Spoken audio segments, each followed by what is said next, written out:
I'm thinking about sticking it up one end and out the other. I'm a Barbie girl in a Barbie world.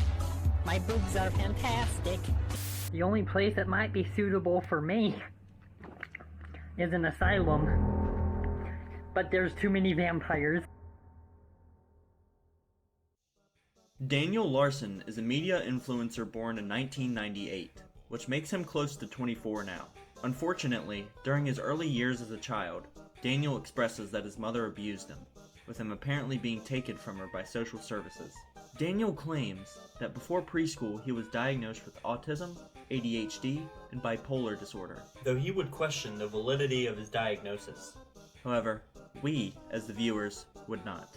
Daniel grew up in the care of his grandmother, who, as we understand, made a real effort to make Daniel feel included and understood. However, all that would take a somber turn in 2019 with the passing of Daniel Larson's grandmother. After her death, Daniel became homed by a man with the name Bob Proctor, a recurring character in Daniel's descent into madness. Bob assumed responsibility for Larson, as they had become quote-unquote permanent reading buddies at the Tennyson Center. A huge win for Larson was Bob's willingness to fund his music career, meaning Bob paid for some royalty-free tracks for Daniel to rap over. With the beats in place, Daniel Larson became locked in on producing absolute banger after absolute garbage.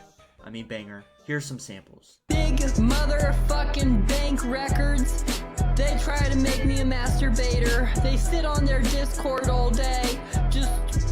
Yeah, I'm praying for change. Although to humans, this sounds like Russian torture, Daniel was convinced he was signed with multi-million-dollar record companies, and he was prepared to play the role of the hotshot, totally not a virgin, celebrity rapper. While the rapper facade was nothing less than a pipe dream, we could argue that his pursuit of it is what made him an online cult classic. His picturesque appearance was immediately recognizable to the common viewer. The grand posturing as a rich mogul was as entertaining as it was untrue. This led to the birth of an entire community, one that would ironically hype Daniel up.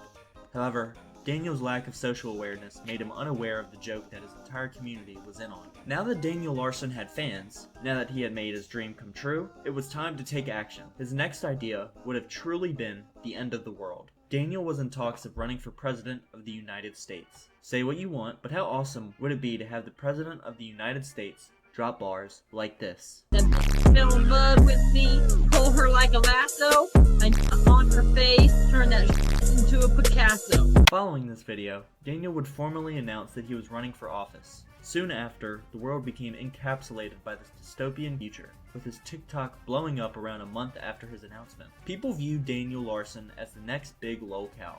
Other examples include people like World of T-Shirts, Cyrax, and this random guy named Chris Chan. As an aside, I live about an hour away from Chris Chan, and that's my biggest achievement since you subscribed to the channel. Gotcha there. Anyway, his TikTok quickly rose to the milestone of 1 million views. Daniel's oddness would be broadcasted to anyone willing to listen, and the community went from lighthearted teasing and ironic to support to active trolling. Viewers understood that Daniel's mental issues made him particularly susceptible to unsavory suggestions and actions, and like with most lolcows, they used this fact against him often.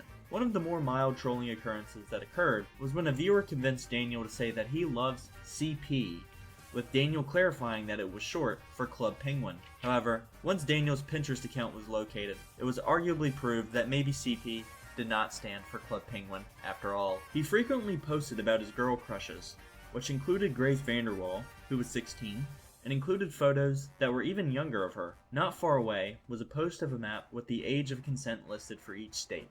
Horrifying. This account allowed for reevaluation of seemingly random videos of children, as well as shedding light on his liked videos of children in less than good positions. Daniel first admitted the accounts were his, then backtracked and said the accounts were hacked. It is all but officially confirmed that the accounts were his, so as far as we know, he was at least within digital proximity to the account.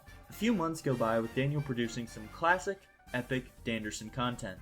He was back to his mogul status. He very seldom mentioned the controversy, but on those few occasions he vehemently denied everything. During this time, Daniel states to have cycled through into a new set of managers, categorizing all of his detractors under the old management. Closely following, reports had been made that hundreds of dollars of unpaid pizzas had been sent directly to Daniel Larson's house, which was realistically infinitely more troublesome to his guardian than it was to Daniel, who verified the occurrence on his TikTok.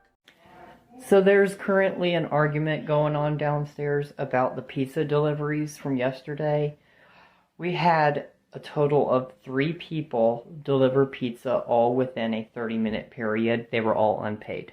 So good job on that one, guys. According to Daniel, soon after, his new management convinced him to try out as an adult film star on a Zoom call. However, after he began to perform the actions that he raps about, hundreds of his fans were added to witness the star and his accompanying planetoids. This is officially unverified, but I personally wouldn't be surprised if a couple people out there have the galactic incident framed on their wall. Daniel declared this incident a smear campaign to try and ruin his career as a famous singer. He even went as far to say he hired a private investigator.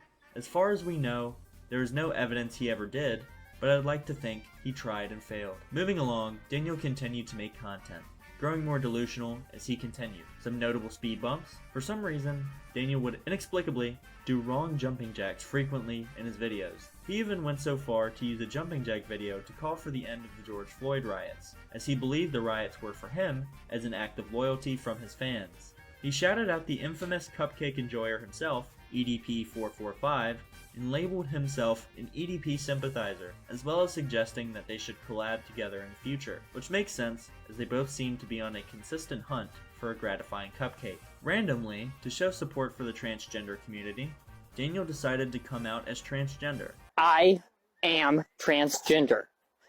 Please stay tuned. Please help us out. Stay tuned. Thank you. However, this revelation was never referenced again. Daniel continued to grow and expand his content coverage, which ballooned with an event now dubbed as the May 6th incident. On this fateful day, Daniel performed his first live concert on TikTok. The concert consisted of no music, only Daniel yelling into his phone alone. Presumably, after the negative reception, Daniel announced later that same day that he would be quitting TikTok, not before performing for an adult film on a live stream for his viewers. Now, my birthday is May 7th, so I personally understand this as an early birthday present. Even so, other Daniel Larson followers were not as excited. In fact, they were alarmed. Daniel had previously professed that he was manipulated into doing the same thing on a Zoom call, so people understood that he had the predisposition to be manipulated into this act again. His viewers could not help but watch in shock, awe, and disgust. Like bystanders to an imminent car accident, they anxiously waited for the time of the live stream. 3 minutes left. 2 minutes left. 1 minute left. Daniel greeted the excess viewers, and like how God flooded the earth, Daniel Larson flooded the screen with a no-holds-bar, uncensored, Lovecraftian titan that was his genitalia. His stream continued like this until it was shut down, and like clockwork, Daniel appeared on a new account to announce that he was actually hacked once again. At the same time, Daniel had posted a picture identical in content to his YouTube community page. It came out that this coercion was the cause of one of his managers, Flexburger. Flexburger, please do not look at it. It's a picture of my ding-a-ling. Daniel declared war on Flexburger, although Flex had all of the evidence. Between pictures of Daniel, screenshots of him sexting people he believed were minors, videos of him talking about minors, it would appear that Flex had the upper hand. But it was truly Daniel who held the power, as he claimed he would send the FBI onto Flex, presumably through his geopolitical presidential connections. Daniel recovered from this beef rather quickly, as shortly after he went back on another live stream. This stream proved to be equally as revealing as the last, with Daniel exposing his entire, shockingly pale body, blinding the viewers with the brightness of a blazing white-hot sun. His complexion almost took the attention away from his asteroid belt, which was almost non-existent. This put an even bigger spotlight on Daniel, namely, his consistent words and actions regarding children and pedophilia, which included owning CP, wanting to legalize child molestation, and admitting to actively enjoying the children around him. This all culminated in a Daniel arc simply summarized as the Grace Vanderwall arc. While Daniel always expressed romantic interest in the minor, it became public knowledge on May 12, 2021, where Daniel had decided to outwardly express his fantasy relationship with Grace. A slurry of videos appeared of Daniel moaning for Grace, him telling random people on the street that they were dating, to him crying over their breakup. Another issue would occur on Grace's very own TikTok, where occasionally her posts would experience a phenomenon only known as getting Larsoned. This is where Daniel would comment hundreds of sentence fragments as if they were having a dialogue. Soon after, a video appears from a very distraught Daniel. His delusion had progressed to an unsustainable place. He was convinced that something bad had happened to Grace, and that her family was withholding information from him. He assumed this because for some reason, whether due to his incompetence or getting blocked, he could not access Grace's content. Through yelling and tears, Daniel strikes himself repeatedly in the face and head while claiming he will end his own life. On July 4th, Daniel mourns the death of Grace, which obviously is fictional, but he believes that she had died of both a heart attack and ending her own life. He goes on in this video to apologize for sexting minors and sending whoever he thought was Grace a picture of his ding-a-ling. After discovering that Grace was indeed amongst the land of the living, his regularly scheduled obsessive delusion resumed. Prophetically, he grabbed the attention of the Vanderwalls, but not in the way he had hoped. Tina Vanderwall, Grace's mother, reached out with the following statement: "Stop saying my daughter's name. Stop saying you are in a relationship with her. You are scaring her and our family. You need to access some mental health support and stop harassing my daughter. I have contacted the authorities and will continue to press the issue if you don't stop making disturbing videos. Your followers have harassed my daughter long enough. Stop." Daniel, likely receiving what in his mind was the worst news of his life, responded with a candid, "I understand. I'm ending my life tonight." This did not occur. What followed was multiple videos of Daniel apologizing to the Vanderwall family. And once again, Tina reached out with sobering advice. She said, "God, Daniel, do you think I'm watching your lives? Whoever just contacted you claiming to be me was not me. I don't want you to talk about Grace or our family anymore. I have only replied to you once when you DM'd me a couple of weeks ago, then I told you to stop saying Grace's name, but clearly you refused to listen. Stop all of this. Everyone communicating with you are trolls trying to get you to do crazy things. Please stop." Daniel replied, "Okay, I understand. I have an important question if you don't mind," but Daniel was met with no response. His feverish obsession with Grace would come to dwindle, being regularly reignited when the common troll chooses to make a fake Grace account, which Daniel consistently believed to be her every single time. When it comes to Daniel, disasters seem to happen very close together, so it feels as if it's no coincidence that within the same month as the peak of the Grace debacle, Daniel released his first completely original song, titled Roaring Thunder. It was around this time that we entered another strange period, as if things are ever normal in regard to Daniel. Daniel had left Colorado for California, at least according to himself. He reported that he was currently homeless and penniless as the disability program that had hosted him was dropped,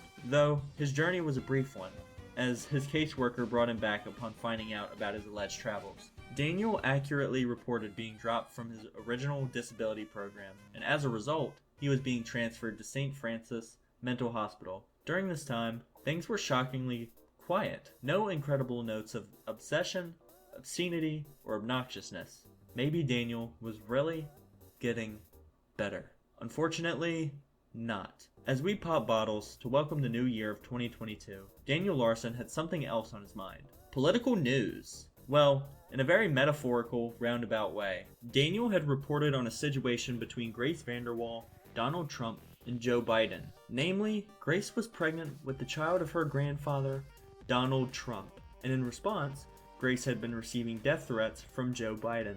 A tale as old as time. Surprisingly, Daniel had been given his own apartment, where he would stay alone, only being checked on 3 times a week by a social worker. If his previous actions weren't enough to merit being monitored, he then posted a series of videos relaying that he had broken his television and showcasing the massive holes punched in the walls. This is serious damage. Anyone at this point is risking getting blacklisted from apartment complexes. An account by the name of Lootbox Productions informs us of his current situation. They say, someone is spamming him telling him to post a bunch of videos with threats.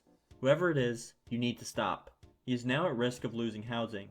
If you are trolling him, you are a disgusting human being. It is slightly refreshing to see an ally for Daniel, even through the heinous things that he has done. This same account would create another post, where they outline what services and actions they have taken towards support, reformation, distraction, and even financially for Daniel. Their post is as follows. Hello Daniel fans. As I am sure you are aware, there was a lot of speculation on his current management.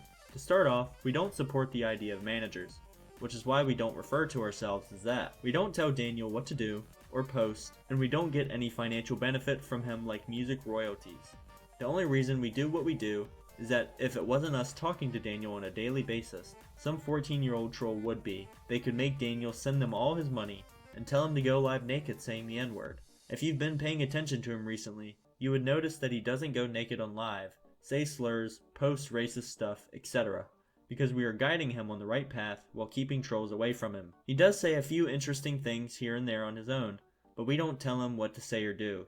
We give him advice to point him in the right direction, but Daniel has power over himself. As for the financial stuff, we don't control any of his existing financial accounts, such as Cash App or bank accounts. We created one Cash App as a way to allow fans to donate money that would actually benefit him. He doesn't have the best spending habits and either invests money into stocks with poor financial knowledge, gambles it away at Blackhawk, or spends it on expensive food, such as a $20 burger at an upscale restaurant with the Cash App that we created. Donations will still go to Daniel, but they will be going towards his basic needs first. He gets sent that money to pay for his meals, transportation, and any other expenses that are worthy.